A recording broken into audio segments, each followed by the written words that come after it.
पण थांब ना, आपण बसून बोलूया ना यार, असं फेऱ्या का मारतोय? हो ते मी नवस केले ना देवीला, माझ्या 51 प्रदक्षिणा पूर्ण झाल्या ना की देवी माझी इच्छा पूर्ण करणार आहे. तर तुला कसं सांगू, तुला हा जॉब नाही मिळणार आहे. आता तुम्हाला वाटत असेल की माझी इच्छा पूर्ण होणार नाही, मला नोकरी मिळणार नाही. पण कसं आहे ना प्रीतम सर, आपण जर का चांगल्या मनानं देवाकडे काहीतरी मागितलं ना तर आपल्याला ते मिळतच. फक्त ना मन चांगलं लागतं. Good, positive attitude, I like it. बरं चल, मग मी पण चांगल्या मनाने तुझ्याबरोबर फेरा मारतो. ओके?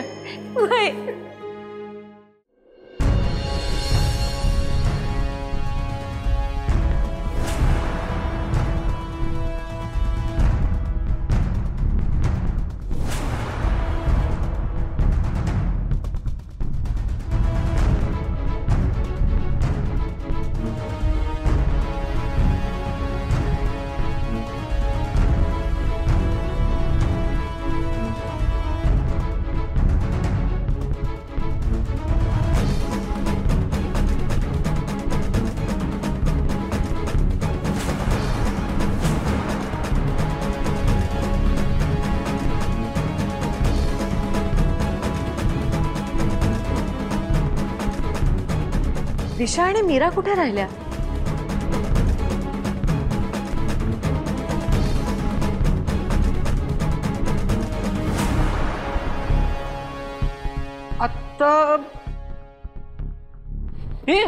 आता देवी माझी पण इच्छा पूर्ण करेल ना. प्रीतम सर, अहो तुमच्याकडे तर समजच आहे की साक्षात देवी आईच तुमची आई आहे. आणि काय हवंय तुम्हाला? दिशा बरोबर माझं जे लग्न होतंय ना ते मोडायचं यार मला. आणि आई आज तिला घेऊन इथे येणार आहे की आमच्या काहीतरी पत्रिका वगैरे जुळवायची. प्रीतम सर, खरं सांगायचं ना तर ते दिशा मॅडमचा स्वभाव मला बी नाही पटत. पण मला एक सांगा, तुमची नेमकी अडचण काय आहे? अगं तसं तुला पटत नाही ना स्वभाव, तसं मलाही पटत नाही. आणि हीच अडचण आहे माझी.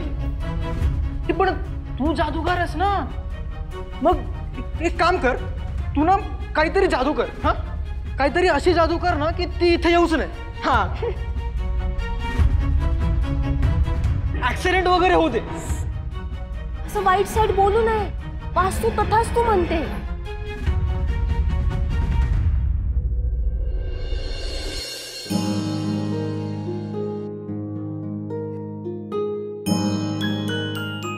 अगं अहिल्या, सॉरी जरा यायला उशीर झाला.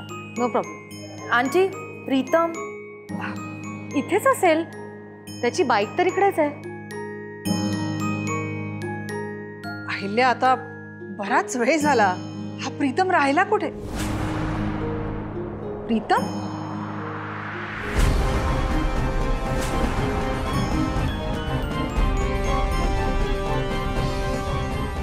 आणि ती त्या ड्रायव्हरचीच मुलगी आहे ना?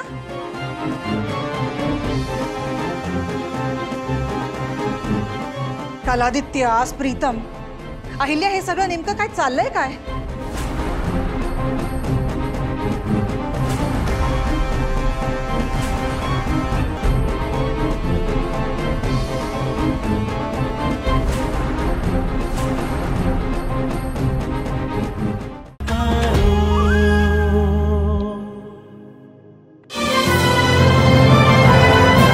झी5 ॲप आजच डाउनलोड करा आणि आपल्या आवडत्या मालिकांचे भाग कधीही कुठेही पहा, ते सुद्धा अगदी मोफत.